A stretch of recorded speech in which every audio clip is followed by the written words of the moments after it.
What's up everyone, my name is Kel, and today I'll be talking about my most anticipated new IP of 2016, Nioh.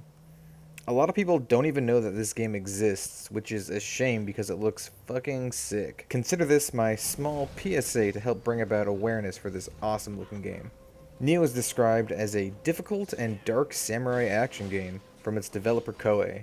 When I look at it, I see a cross between Onimusha and Dark Souls, which is a very good thing.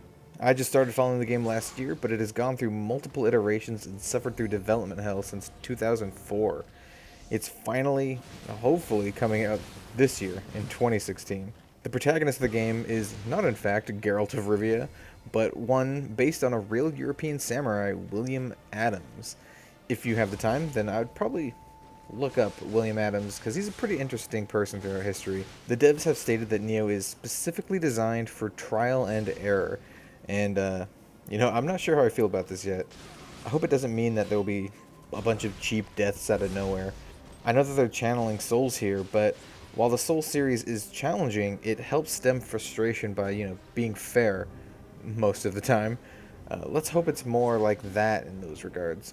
Multiple weapons, including the katana, spear, halberd, and bow, and armor types exist, as well as 3 different attack stances for weapons. There's a low, neutral, and high stance. The low stance allows you to block and dodge, while the high stance lets you perform strong attacks. So that seems pretty cool in my opinion. I like varied combat, and having multiple weapon types and multiple stances per weapon seems fairly varied. There's also a stamina meter on the Dark Souls. You can see this twice in the video, but there's a mechanic that uses guardian spirits that are dropped from enemies.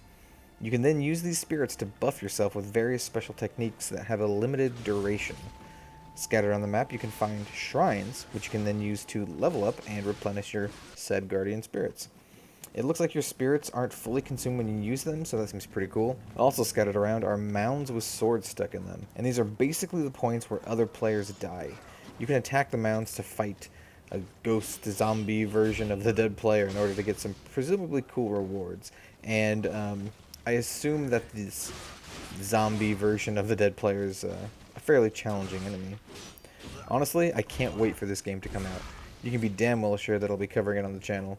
If it's at least as good as Lords of the Fallen, then I'll be pretty happy. Hopefully it's much better though.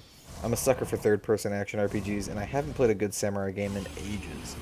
Nioh is slated for a 2016 launch, but no release dates have been confirmed yet, which is a bummer. Well, if you liked the video, then like the video. Maybe even subscribe. That would be dank. What do you guys think of Nioh? Are you turned off by its heavy Soul series inspirations, or do you think it looks as badass as I think it does?